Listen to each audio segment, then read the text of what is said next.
Hello hi everyone. अब आजको यो भिडियोमा चाहिँ हामीले रिड मोर टप 10 सेट एसी जुन 42080 एक्जामको लागि छ त्यो टप 10 सेटको एसी मोडल क्वेसन सेट 1 गर्छौं साइन्सको सब्जेक्टको है। र ग्रुप सेक्सन ए अथवा खण्ड क हामीले अस्तिको भिडियोमा सकिसकेको छौं। अब आजको भिडियोमा हामीले खण्ड ख अथवा सेक्सन बी गर्छौं है। रिड मोर टप 10 सेट म एकछिन यो लेखिहालु, त्यसपछि फेरि भिडियो स्टार्ट गरौँ न बरु हैन, थोरै लेख्ने। ल अब हामीले यो सेक्सन बी को क्वेसन गर्छौं। आजबाट सेक्सन बी मा 9 वटा क्वेसन हुन्छ, हरेक क्वेसन 1 मार्क्स को हुन्छ। सो 9 × 1 9 मार्क्स भएको हो यो। अब क्वेसन नम्बर 1 के हो त्यो चाहिँ 1 रिड गरौँ। क्वेसन नम्बर 1 मैले यो 10 सेटबाट यो बुकको 10 सेटबाट मैले क्वेसन पहिले लेखेर राखेको हो। अब कतिपयसँग यो क्वेसन बैंक नहोला, सो मैले क्वेसन चाहिँ लेखिदिएको हो है। Question first one, question number 1 के हो भने the plants belonging to the division Bryophyta are called amphibian plants why. Bryophyta डिभिजनमा पर्ने प्लान्टलाई हामीले एम्फिबियन प्लान्ट भन्छौं। किन त है? ब्रायोफाइटा डिभिजनमा पर्ने प्लान्टलाई एम्फिबियन प्लान्ट किन भनिन्छ त है? हो त अब त्यसको लागि सर्टकटमा के हो भने ब्रायोफाइटा डिभिजनमा पर्ने जुन प्लान्ट छ त्यो प्लान्टलाई सर्भाइभलको लागि वाटर र सोइल दुईटै आवश्यक पर्छ। वाटर र सोइल दुईटै आवश्यक पर्छ। That's why the plants belonging to the division Bryophyta are called amphibian plants है। त्यति हो। अब वाटर र सोइल दुईटै आवश्यक पर्छ। त्यो हुन त त्यो सोइलमा पनि सर्भाइभ गर्न सक्छ, तर त्यसको अब जेनेरेसन प्रोड्युस गर्नु छ भने, जेनेरेसन फर्दर एक्सपान्ड गर्नु छ भने, मिन्स जेनेरेसन फर्दर एक्सपान्ड गर्नु छ भने त्यसलाई चाहिँ सेक्सुअल रिप्रोडक्सनको लागि, सेक्सुअल रिप्रोडक्सन गर्नको लागि त्यसलाई वाटरको आवश्यक पर्छ।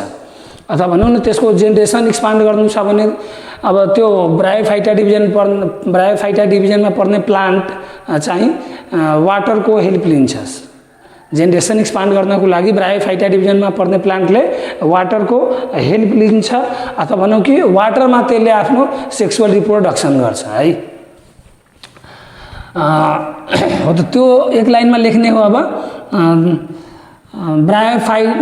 द प्लान्ट बिलोंगिङ टु, क्वेसनकै पार्ट फर्स्टमा लेखिदिने हो हामीले। The plants belonging to the division Bryophyta, त्यहाँसम्म पुरै कपी गर्छौं। The plants belonging to division Bryophyta, the plants belonging to division Bryophyta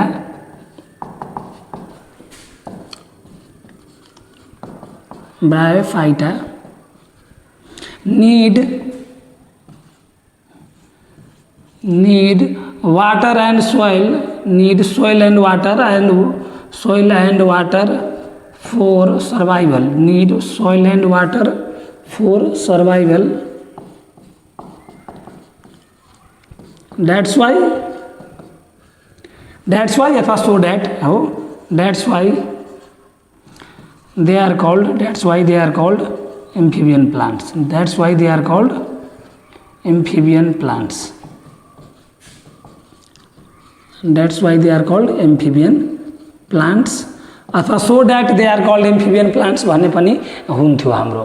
मैले अघि नै भनिसकेको हो, एम्फिबियन प्लान्ट्स सोइलमा पनि बाँच्न सक्छ, तर जेनेरेसन एक्सपान्ड गर्नु छ भने, अथवा भनौँ कि जेनेरेसन एक्सपान्ड गर्नु छ भने ब्रायोफाइटा डिभिजन पर्ने प्लान्ट जुन छ त्यो चाहिँ वाटर आवश्यक, त्यसले चाहिँ वाटरको आवश्यक पर्छ, अथवा भनौँ कि वाटरमा त्यसले सेक्सुअल रिप्रोडक्सन गर्छ अनि मात्रै आफ्नो जेनेरेसन एक्सपान्ड गर्छ। सो एम्फिबियन प्लान्ट्स यसलाई भनिन्छ, अथवा ब्रायोफाइटा डिभिजनमा पर्ने प्लान्टलाई हामीले एम्फिबियन प्लान्ट भन्छौं है।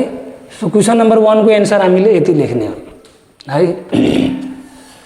फर्दर अब यसलाई चाहिँ वाटरकै किन आवश्यक पर्छ सेक्सुअल रिप्रोडक्सनको लागि? अब किनभने यसको चाहिँ स्पर्म जुन हुन्छ, यसको फ्ल्याजिला, यसको जुन स्पर्म हुन्छ त्यो चाहिँ फ्ल्याजिला स्ट्रक्चरको हुन्छ, फ्ल्याजिलेटेड स्ट्रक्चर हुन्छ। त्यो स्पर्म अब फ्ल्याजिलेटेड स्ट्रक्चरको हुन्छ भने त्यसलाई चाहिँ स्विम गर्नको लागि, फ्ल्याजिलेटेड स्ट्रक्चरको लागि स्विम गर्नको लागि वाटरको आवश्यक पर्छ। सो स्विम गरेर बल्ल चाहिँ यो सेक्सुअल रिप्रोडक्सनमा पार्टिसिपेट गर्ने हो। यसको जुन स्पर्म हुन्छ फ्ल्याजिलेटेड स्ट्रक्चरको हुन्छ, अनि त्यो स्पर्म फ्ल्याजिलेटेड स्ट्रक्चरको जुन हुन्छ त्यो रिप्रोडक्सनमा भाग लिनको लागि हो। रिप्रोडक्सनमा भाग लिनको लागि यसले स्विम गर्नुपर्छ र स्विम गर्नको लागि यसलाई वाटर चाहिन्छ है। सो आफ्नो जेनेरेसन एक्सपान्ड गर्नु छ भने यो सेक्सुअल रिप्रोडक्सन गर्नको लागि वाटरकै हेल्प यसलाई चाहिन्छ, नभए यो सोइलमा पनि मात्रै बाँच्न सक्थ्यो है। ल हामीले यो यति बुझ्यौँ क्वेसन नम्बर 1। क्वेसन नम्बर 2 मा के हो भने right any one function of जिन, right any one function of जिन, right any one function of जिन, right any one function of जिन, right any one function of जिन। जिनको कुनै एउटा फङ्सन हामीले लेख्नु छ हो, right any one function of जिन। यो भेरी सिम्पल क्वेसन हो। जिनको फङ्सन अब धेरै हुन्छ, त्यसमध्ये यसले के गर्छ भने हाम्रो हेरिडिटरी क्यारेक्टरलाई हो, हेरिडिटरी क्यारेक्टरलाई ट्रान्सफर गर्छ हो, from one generation to another अथवा from one generation to next generation. It transfer अथवा any one function of gene is लेखिने हो यसरी गरेर, any one function of gene is,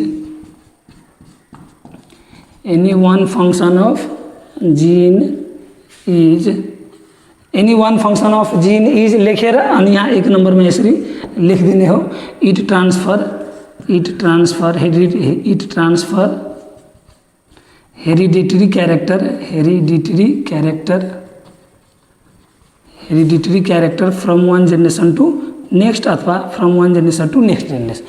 it transfer hereditary character from one generation to another अथवा from one generation to next, from one generation to next अथवा from one generation to another, from one generation to another generation अथवा from one generation to another लेखे पनि भयो है। It transfer hereditary character from one generation to another अथवा one generation to next generation अथवा from one generation to another generation जसरी नै लेखे भयो। इभन यसको अर्को अब फङ्सनहरू अझै फङ्सन अफ जिन हामीले लेख्ने हो भने यसले चाहिँ हाम्रो बडीको स्ट्रक्चर र मेटाबोलिज्मको पार्टहरू कन्ट्रोल गर्छ है।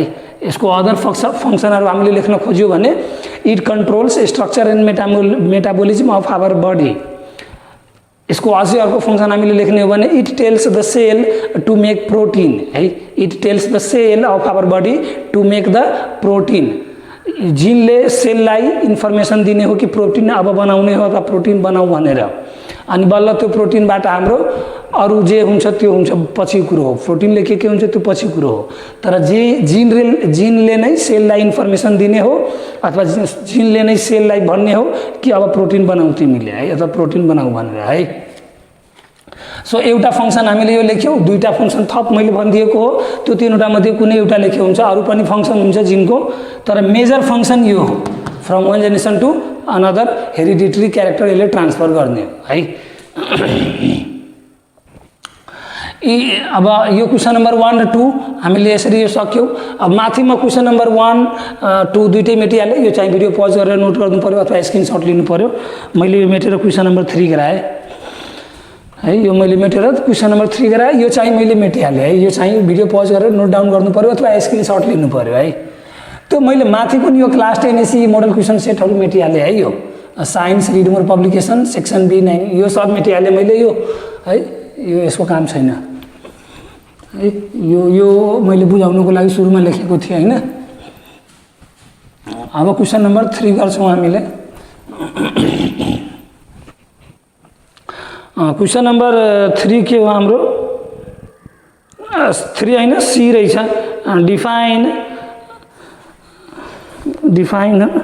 Define gravitational constant. Question number 2 को C हो हाम्रो, क्वेसन नम्बर 2 को C हो, क्वेसन नम्बर 2 को C हो।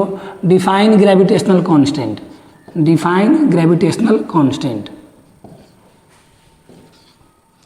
Define gravitational constant, define gravitational constant. मैले मार्कर चेन्ज गरेँ एकैछिन है। यो डिफाइन ग्रेभिटेशनल कन्स्टेन्ट हो। अब ग्रेभिटेशनल कन्स्टेन्ट हामीलाई के थाहा छ, मैले पहिला एकछिन पहिला एउटा फर्मुला बुझाएँ। न्युटनको हाम्रो ग्रेभिटेशनल फर्मुला के हो भने F = G(m1m2/r²। अहिले यो लेख्नु परेन, अहिले यो चाहिँ लेख्नु परेन, यो मैले बुझाउन खोजिरहेको हो। हाम्रो यो न्युटनको ग्रेभिटेशनल फर्मुला हो F = G(m1m2/r²) हो। त यो G(m1m2/r²) मा क्यापिटल G भनेको के हो हाम्रो ग्रेभिटेशनल कांस्टेंट हो। कैपिटल जी भनेको के हो हाम्रो ग्रेभिटेशनल कांस्टेंट हो। कैपिटल जी भनेको के हो हाम्रो ग्रेभिटेशनल कांस्टेंट हो। यसको डेफिनेसन हामीले लेख्नु पर्ने हो। कैपिटल जी को डेफिनेसन कैपिटल जी लाई हामीले के भन्छौं ग्रेभिटेशनल कांस्टेंट अथवा कांस्टेंट अफ ग्रेभिटेशन अथवा यूनिभर्सल ग्रेभिटेशनल कांस्टेंट हो।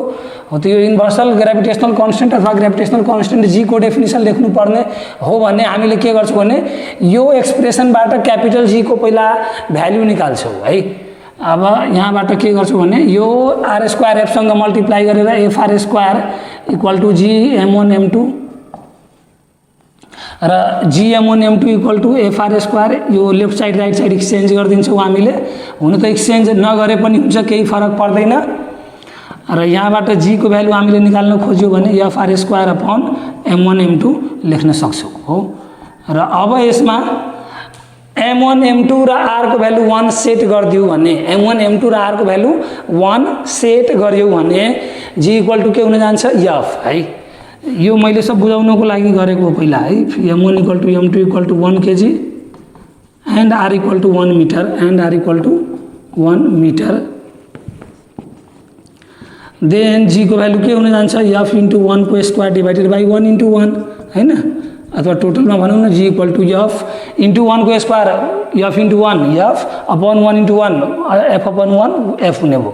सो g को भ्यालु के हुने भो बेसिकली f बराबर g को भ्यालु के हुने भो बेसिकली f को बराबर। तर यो f के हो ग्रेभिटेशनल फोर्स अफ एट्र्याक्सन हो। यो f के हो ग्रेभिटेशनल फोर्स अफ एट्र्याक्सन हो। तो यो ग्रेभिटेशनल फोर्स अफ एट्र्याक्सन कति बेलाको हो जब दुईवटा मास 1 kg को मास होस् र त्यो दुईवटै 1 kg को मास 1 मिटर को डिस्टेन्समा प्लेस गरिएको होस्। दुईवटा मास 1 kg होस् र त्यो दुईवटै 1 kg मास को सेन्टर टु सेन्टर को डिस्टेन्स 1 मिटर होस्। खासमा त्यो सेन्टर टु सेन्टर को डिस्टेन्स हुँदैन, centre of gravity to centre of gravity को डिस्टेन्स हुन्छ। अब हामीले क्लास 10 मा त्यो सेन्टर अफ ग्राभिटी जान्न खोज्ने हैन। क्लास 10 मा हामीले सेन्टर अफ ग्राभिटी जान्न खोज्ने हैन हो। तर यो सेन्टर टु सेन्टर को डिस्टेन्स नभएर एक्चुअलमा चाहिँ centre of gravity to centre of gravity को डिस्टेन्स हुन्छ। अब यो सेन्टर अफ ग्राभिटी के हो त्यो अहिले मतलब राख्न होइन, कसैलाई मतलब राख्नु छ कि हैन सेन्टर अफ ग्राभिटी के हो भने मेरो क्लास 11 को फिजिक्स को भिडियो छ ग्राभिटेसन को, त्यसमा मैले सेन्टर अफ ग्राभिटी बुझाएको छु। त्यहाँ सेन्टर अफ ग्राभिटी अथवा लेक्चर 2 छ मेरो, लेक्चर 2 मा पनि हेर्दा हुन्छ है। लेक्चर 1 लेक्चर 2 दुईटैमा मैले सेन्टर अफ ग्राभिटी बुझाएको छु। सो यो जुन डिस्टेन्स 1 मिटर हो त्यो दुईवटै बडी जुन छ हाम्रो m1 र m2 त्यो दुईवटै मास बीचको centre of gravity to centre of gravity को डिस्टेन्स हो एक्चुअलमा। तर हामीले सर्टकटमा के भनिदिन्छौँ भने क्लास 10 मा सर्टकटमा के भनिदिन्छौँ भने सेन्टर टु सेन्टर को डिस्टेन्स हो। But it is not actually the distance between centre to centre, it is actually the distance between centre of gravity of one body to centre of gravity of second body है एक्चुअलमा त्यो हो। तर हामीले class 10 सम्म के भन्छौँ भने distance between centre to centre, but centre to centre हैन है। अहिलेलाई अब सेन्टर टु सेन्टर मानेर हामीले डिफाइन गर्ने हो। तो यो जी के हो एफ हो। तर यो कस्तो एफ हो एट्र्याक्सन फोर्स हो। कति बेलाको हो जब दुईवटा 1 kg को मास, जब दुईवटा 1 kg को मास सेन्टर टु सेन्टर बीचको डिस्टेन्स 1 मिटर छ त्यति बेलाको एट्र्याक्सन फोर्स हो हाम्रो यो जी हो। सो यसरी हामीले डिफाइन गर्दिन्छौँ सिम्पलमा। यो मैले यतिखेर यो बुझाएको हो, यो मैले सबै बुझाएको हो, नभए सिधै डेफिनेसन पनि मैले लेख्न सक्थ्यो नि त हो। तर मैले बुझाएर लेख्न खोजेको हो भने यसरी लेख्नु पर्ने हो। खै मेट्ने यही रहेछ ल। पहिला यो मेटौँ म है, यो मेटौँ पहिला म, अनि बल्ल डेफिनेसन लेखौँ यहाँबाट हो। तो when it is the gravitational force of attraction हो, इट इज द अथवा ग्रेभिटेशनल कांस्टेंट इज द भनौँ न gravitational constant, gravitational constant, gravitational constant capital G, gravitational constant capital G is the attraction force of capital gravitational constant G is the attraction force of gravitational attraction भनौँ है, simple attraction नभनौँ सिधै gravitational attraction is the gravitational attraction is the gravitational attraction is the gravitational attraction is the gravitational attraction force is the gravitational attraction force is the gravitational attraction force between two 1 kg mass. BETN भनेको between बुझ्नु पर्यो. Gravitational attraction force between two 1 kg mass, between two 1 kg masses when they are placed at 1 meter apart, when their center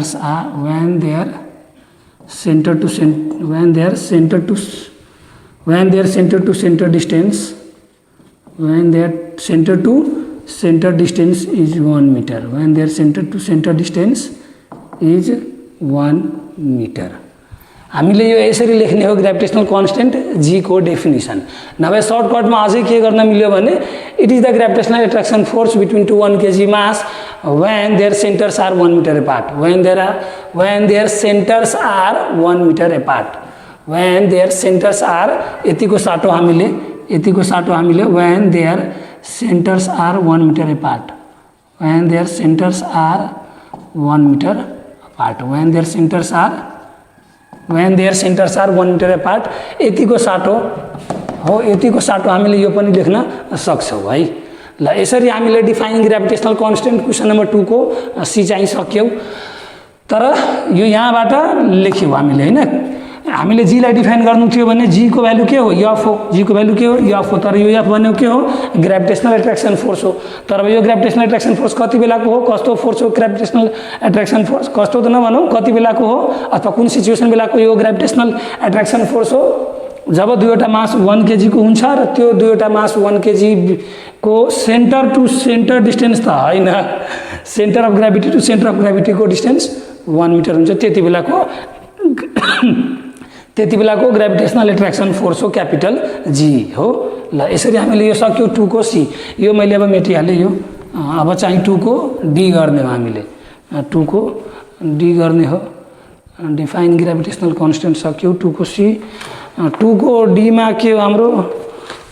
2 को D मा के हो? What is lower fixed point in the thermometer? Question number 2 को D के हो हाम्रो? What is lower fixed point in thermometer? What is lower fixed point in thermometer? What is lower fixed point in thermometer? What is lower fixed point in thermometer? Thermometer में lower fixed point भनेको के होता? हो त thermometer में lower fixed point भनेको melting point of pure ice. Melting point of pure ice at normal atmospheric pressure है. Normal atmospheric pressure में प्योर मेल्टिंग आइस को टेम्परेचर जति हुन्छ, प्योर मेल्टिंग आइस को टेम्परेचर जति हुन्छ त्यो टेम्परेचरलाई हामीले के भन्छौं? Lower fixed point of the thermometer. Lower fixed point of the thermometer है. इट इज द अथवा लोअर फिक्स्ड अथवा the temperature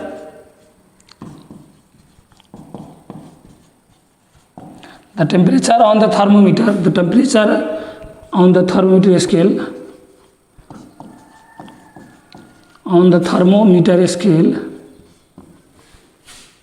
the temperature on the thermometer scale at which pure melting ice, at which pure ice melts at normal atmospheric pressure, melts at normal atmospheric pressure, melts at normal atmospheric pressure,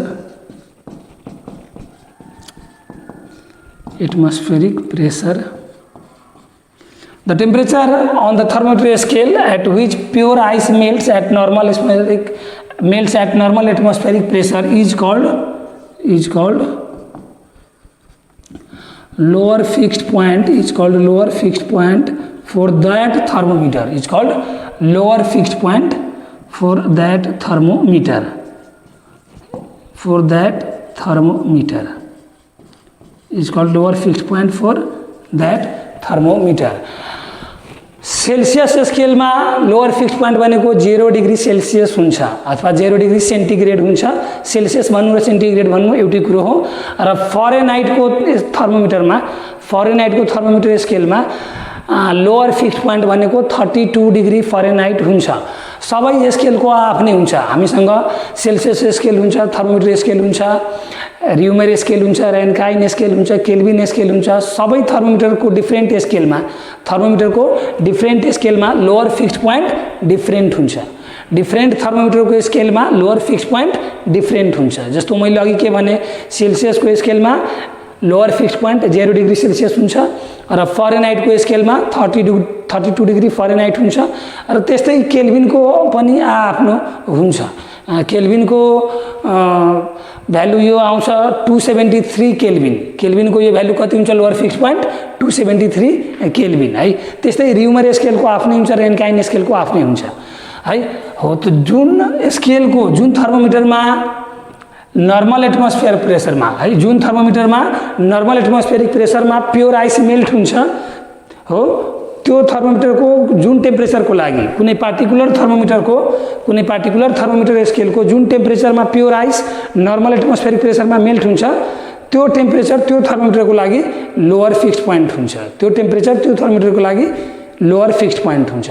so lower fixed point basically के हुने भयो भने pure ice, the temperature at which pure ice melts at normal atmospheric pressure. It is different for different thermometer scale. It is different for different thermometer scale है। ल यसरी हामीले question number 2 को D सक्यौं है। यसलाई हामीले सर्टकटमा यसरी पनि भन्न सक्थ्यौं, the temperature at which pure ice melts at atmospheric pressure, the temperature at which pure ice melts at normal atmospheric pressure is called lower fixed point in the thermometer. तर यसरी लेख्यो भने the temperature on the thermometer scale at which pure ice melts at normal atmospheric pressure is called lower fixed point for that thermometer.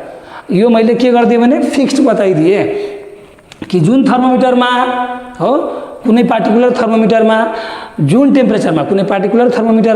टेम्परेचरमा pure ice melt हुने हो at normal atmospheric pressure, त्यो temperature त्यो थर्मोमिटरको लागि lower fixed point हुने हो।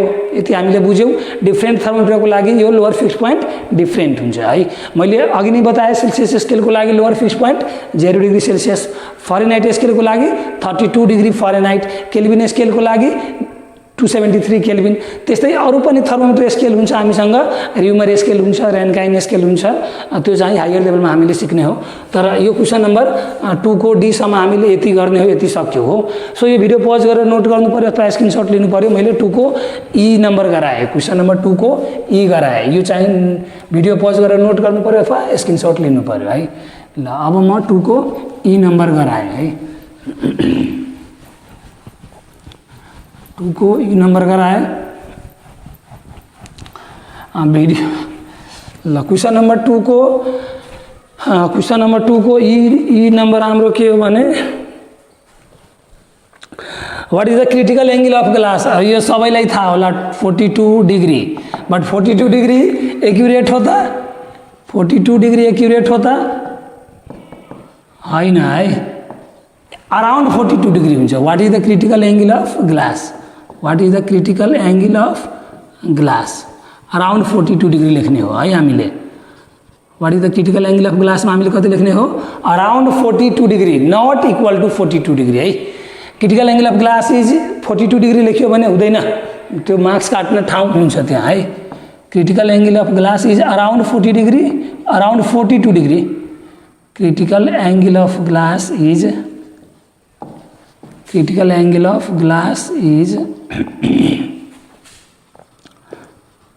Around 42 degree अथवा approximately, around को ठाउँमा हामीले एप्रोक्सिमेटली पनि लेख्न सक्छौं। यो अराउंड को ठाउँमा हामीले एप्रोक्सिमेटली पनि लेख्न सक्छौं। यो भ्यालु एक्चुअलमा 41.824 डिग्री हुन्छ, 41.824 डिग्री हुन्छ। सो अराउंड त्यही भएर 42 डिग्री लेखिएको हो। 41.824 लाई हामीले राउन्ड अफ गर्यो भने 42 डिग्री लेख्न सक्छौं है। त्यही भएर अराउन्ड 42 डिग्री लेखिएको हो, अथवा अराउन्ड को ठाउँमा हामीले एप्रोक्सिमेटली लेखे पनि हुन्थ्यो, अथवा एप्रोक्सिमेट 42 डिग्री लेखे पनि हुन्थ्यो है। ल what is the critical angle of glass. यसमा एक लाइनको यस्तै एक लाइन 2 लाइन 3 लाइनको एन्सरहरू हुने हो यो 1 मार्क्सको क्वेशनमा। क्वेशन नम्बर 2 को एफ के हो हाम्रो 2 को एफ नम्बरमा अब के हो भने write the name of any one software for video editing. यो अब सबैलाई थाहा होला। Write the name of any one software, write the name of any one software, write the name of any one software,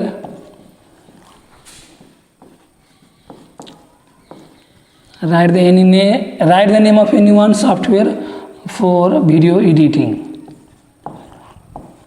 यो जुन video हामीले अब यो युट्युबबाट जुन हेर्ने गरेको हुन्छौँ त्यो भिडियो चाहिँ हामीले यो भिडियो जुन बनाउँछौँ यो भिडियो बनाएर यतिकै पोस्ट गरिदैन है।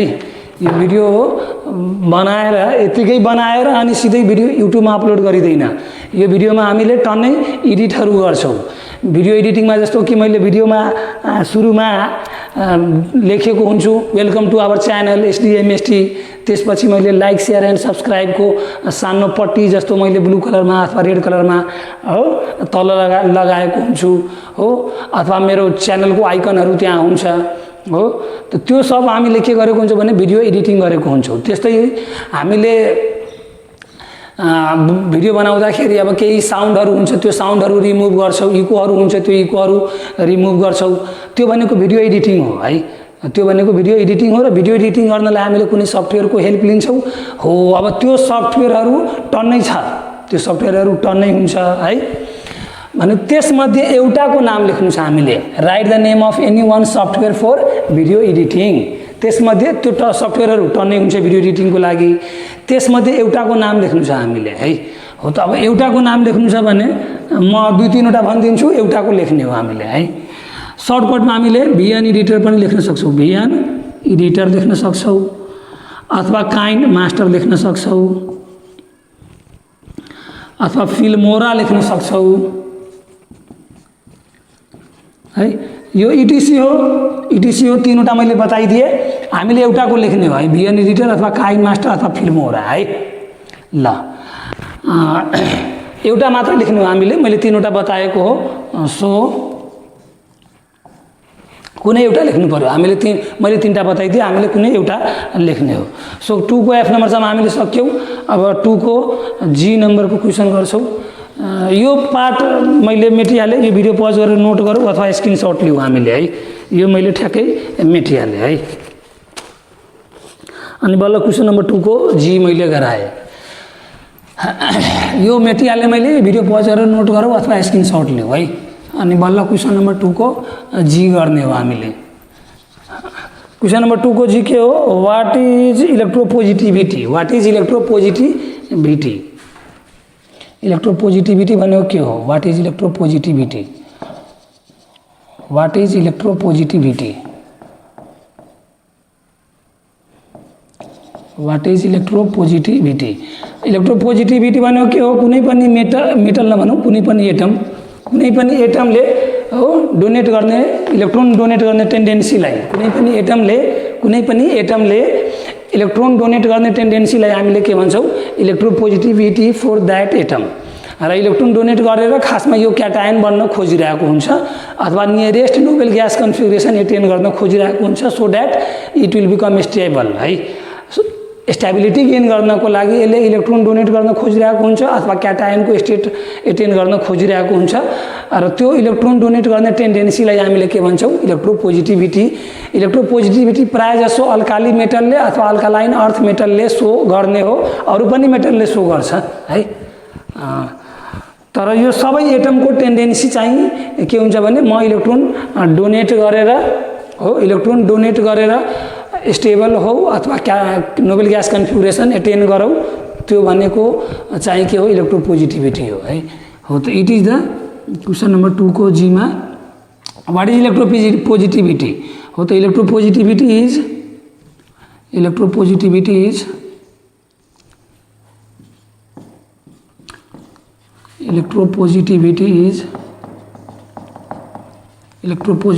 Is the tendency of an atom is the tendency of an atom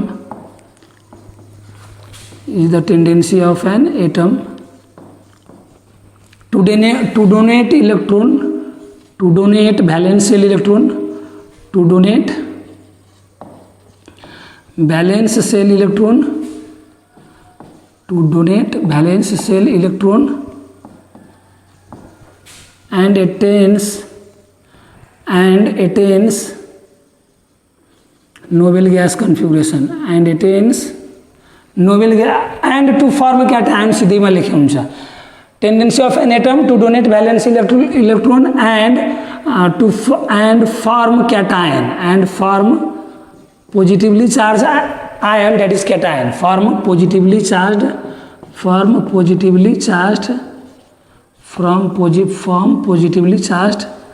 ion, that is cation, positively charge आयनलाई हामीले के भन्छौँ, क्याटायन भन्छौँ। पोजिटिभली चार्ज आयनलाई हामीले के भन्छौँ, क्याट आयन भन्छौँ हो। सो कुनै पनि एलिमेन्टको टेन्डेन्सी के हो भने प्राय जसो यो मेटलले सो गर्ने हो है, हो त यो electropositivity is the tendency of metallic atom to donate valence electron and form positively charge ion. तर यो टेन्डेन्सी अफ एन एटम जुन मैले लेखेको हो ठिक छ, tendency of an atom to donate valence electron and form positively charge ion, यो tendency हो। टेन्डेन्सी भनेको कस्तो हो भने उसले खोज्ने हो के, उसले गर्न खोज्ने हो, आफ्नो इलेक्ट्रोन डोनेट गर्न खोज्ने हो। मेटालिक एटमले के गर्न खोज्ने हो, आफ्नो भ्यालेन्स सेलको इलेक्ट्रोन डोनेट गरेर क्याटायनको स्टेट एचिभ गर्न खोज्छ। क्याटायनको स्टेटमा अब के हुने हो भने नोबेल ग्यास कन्फिगुरेसनको यसको इलेक्ट्रोनिक कन्फिगुरेसन हुन जान्छ। त्यो कन्फिगुरेसनमा एटम चाहिँ के हुन्छ, स्टेबल स्टेटमा हुन्छ है। अब यो स्टेबल स्टेटहरू के हो, नोबेल ग्यास कन्फिगुरेसनको स्टेट के हो, त्यो चाहिँ म च्याप्टरको जो अब लङ भिडियो बनाउँछु त्यो लङ भिडियोमा सिकाउने हो। अहिलेलाई सिम्पलमा 1 मार्क्समा यति लेख्ने हो, त्यो मैले बुझाएँ है। अब क्वेसन नम्बर 2 को एच नम्बर हामीले गर्ने हो। क्वेसन नम्बर 2 को एच नम्बर हामीले गर्ने हो। क्वेसन नम्बर 2 को एचमा के छ हाम्रो, right the structural formula of इथिन। Right the structural formula of इथिन। Right the structural formula of ethene. Right the structural formula of ethene. Right the structural formula of, right the structural formula of ethene. Ethene को structural formula हामीले लेख्नु पर्ने हो। Ethene को structural formula अब के हुन्छ भने इथीन को स्ट्रक्चरल फर्मुला कस्तो हुन्छ, सी, यसको मोलिकुलर फर्मुला के हुन्छ, C2H4 हो।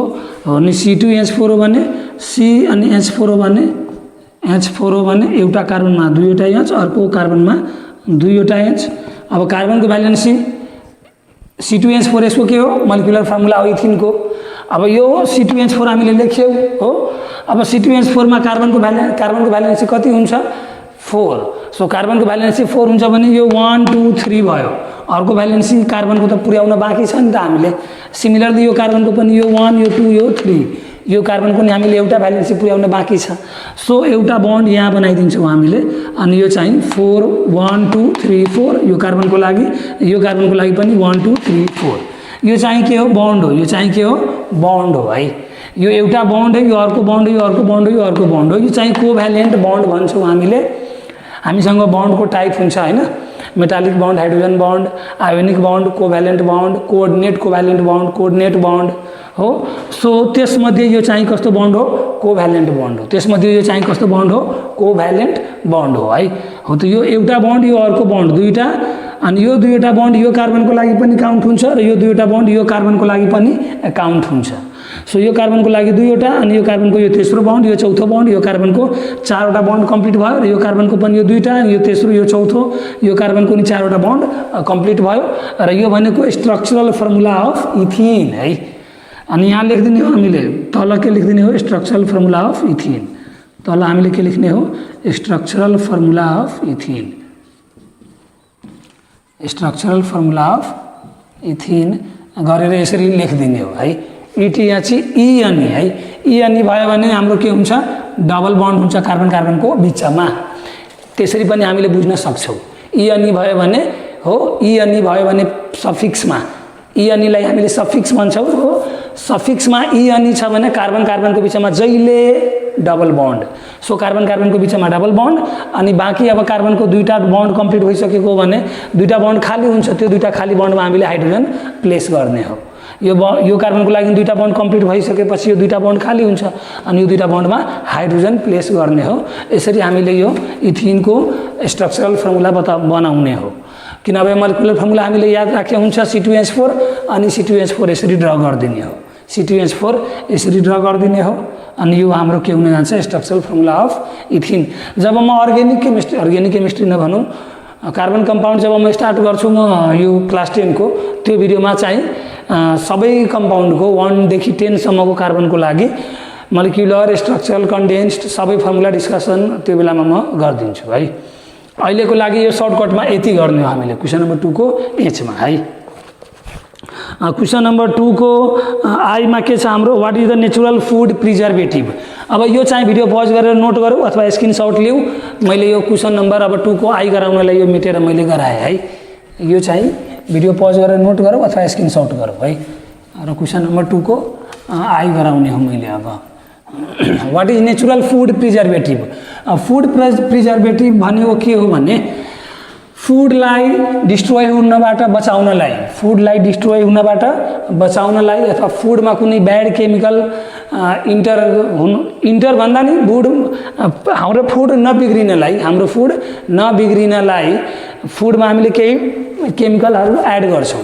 हाम्रो फूड छिटै नबिग्रिनलाई, नबिग्रिनु मिन्स बासी नहुन, चाँडै बासी नहुन, चाँडै चाहिँ त्यसमा कुनै हाम्रो न्यू ब्याक्टेरियाहरू न्यू भाइरसहरू कुनै त्यसमा इन्टर नगर्न अथवा इन्टर भइसके पनि त्यसलाई जोगाएर राख्न कुन कुन केमिकल युज गर्छौँ हामीले, त्यसलाई हामीले फूड प्रिजर्भेटिभ भन्छौँ है।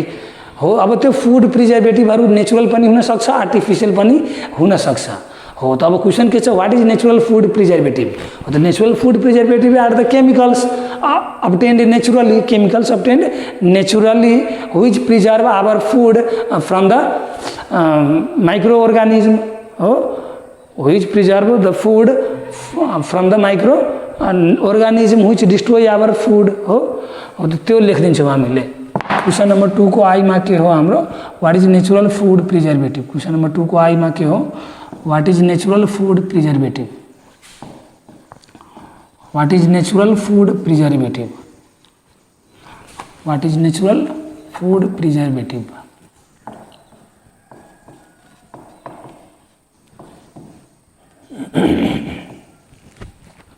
फूड प्रिजर्भेटिभ अघि नै मैले बताएँ हो। हाम्रो फूड को ओरिजिनल जे टेस्ट छ हो, ओरिजिनल जे टेस्ट छ अथवा फूड को हाम्रो जे ओरिजिनल सिचुएसन छ, ओरिजिनल सिचुएसन भनेको त्यो चाहिँ ताजा हुनु हो, त्यसमा कुनै ब्याड केमिकल अथवा त्यो फूडमा कुनै अर्गानिजमहरू ब्याड अर्गानिजमहरू इन्टर नहुनु अथवा इन्टर भइसके पनि त्यसको विकास हुन नदिनु, त्यसलाई डेभलप हुन नदिनु हामीले केही केमिकलहरू हो, केही केमिकलहरू त्यो फूडमा एड गर्छौँ। त्यो अब केमिकलहरूले हाम्रो फूडलाई जोगाउँछ है माइक्रो अर्गानिजमबाट, जसले हाम्रो फूडलाई डिस्ट्रोय गर्छ त्यसबाट हामीलाई त्यो फूडलाई जोगाउँछ। त्यो केमिकललाई हामीले फूड प्रिजर्भेटिभ भन्छौँ। अब त्यो फूड प्रिजर्भेटिभ नेचुरल पनि हुनसक्छ, आर्टिफिसियल पनि हुनसक्छ है। हो त त्यही भएर अब नेचरबाट जुन फूड प्रिजर्भेटिभ अब्टेन गरिन्छ त्यसलाई हामीले नेचुरल फूड प्रिजर्भेटिभ भन्छौँ। र आर्टिफिसियली बायोकेमिस्टहरूले अथवा केमिस्टहरूले जुन प्रिपेयर गर्छ ल्याबमा आफ्नो, त्यसलाई हामीले आर्टिफिसियल फूड प्रिजर्भेटिभ भन्छौँ हो। So what is natural food preservative हो द फूड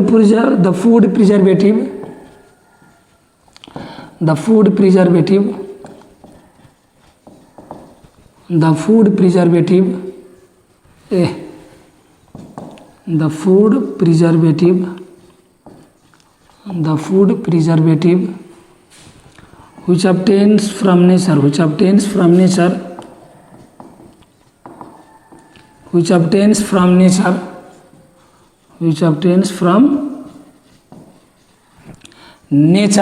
फॉर एग्जाम्पल लेखिदिन्छौँ हामीले। फॉर एग्जाम्पल प्लान्ट्स एनिमल्स यसबाट प्राप्त हुने है, प्लान्ट्स एनिमल्स फंगाई एल्गी हो इटिसी यो प्लान्ट्स एनिमल फंगाईबाट पाउने फूड प्रिजर्भेटिभलाई हामीले के भन्छौँ natural food preservative the food preservative which obtains from nature for example plants animals fungi are known as अथवा is called food natural food preservative is called natural food preservative is called natural food preservative is called natural food preservative यसरी गरेर हामीले group B अथवा section B जुन 9 मार्क्सको थियो question number 2 को ए बाट लिएर 2 को आई नम्बरसम्म 2 को ए बाट लिएर 2 को आई नम्बरसम्म त्यो त्यहाँसम्म हामीले सकिसक्यौँ हो। अब अर्को भिडियोमा हामीले सेक्सन सी गर्छौँ अथवा खण्ड ग गर्छौँ। अब 2 को यसमा चाहिँ यो आई नम्बरसम्म हामीले गर्छौँ 9 नम्बरसम्म। अब थोरै इन्फर्मेसन मैले दिन खोजेँ यो च्यानलमा हाम्रो यो एसटिएमएसटी को हाम्रो यो च्यानलमा चाहिँ रिड मोर 10 सेट साइन्सको प्लेलिस्टमा साइन्सको भिडियोहरू छ 10 set read more 10 set C म्याथको प्लेलिस्टमा छ सी म्याथको भिडियोहरू छ र रिड मोर 10 सेट अप्सनल म्याथको प्लेलिस्टमा अप्सनल म्याथको भिडियोहरू छ। सो त्यो अरू भिडियोहरू पनि प्रिफर गरौँ हो यो भिडियोहरू पनि हेरौँ र भिडियो यदि त्यस्तो इम्पोर्टेन्ट लाग्छ भने है आफू पनि च्यानललाई चाहिँ जो सब्स्क्राइब गरौँ आफ्नो साथीहरूलाई पनि सब्स्क्राइब गर्न लगाऊ र भिडियोलाई चाहिँ सेयर गरौँ भिडियोमा कमेन्ट गरौँ लाइक गरौँ अरूलाई पनि साथीलाई पनि हो साथीलाई पनि सब्स्क्राइब गर्न लगाऊ सेयर गर्न लगाऊ लाइक गर्न लगाऊ लाइक सेयर कमेन्ट गर्न लगाऊ जे होस् है। र भिडियोमा त्यस्तो केही एडभाइस सजेसन दिनुपर्ने जस्तो लाग्छ भने एडभाइस सजेसन नि दिउ चाहिँ एडभाइस सजेसन हाम्रो च्यानलमा जे होस् छ भने दिउ है। अब यति भन्दै मैले अब अरू के भन्ने हो भने हामीले टन्नै रिभाइज गर्नुपर्छ टन्नै प्र्याक्टिस गर्नुपर्छ टन्नै मेमोराइज गर्नुपर्छ है टन्नै रिभाइज गर्नुपर्छ टन्नै प्र्याक्टिस टन्नै मेमोराइज अनि बल्ल मात्रै प्रोग्रेस हुने हो है हो त यो रिभाइज प्र्याक्टिस मेमोराइज गर्दै गरौँ है। अब अर्को यति भन्दै जे होस् अब आजको यो भिडियोमा यति भन्दै हो सबैलाई bye bye take care of yours है ल।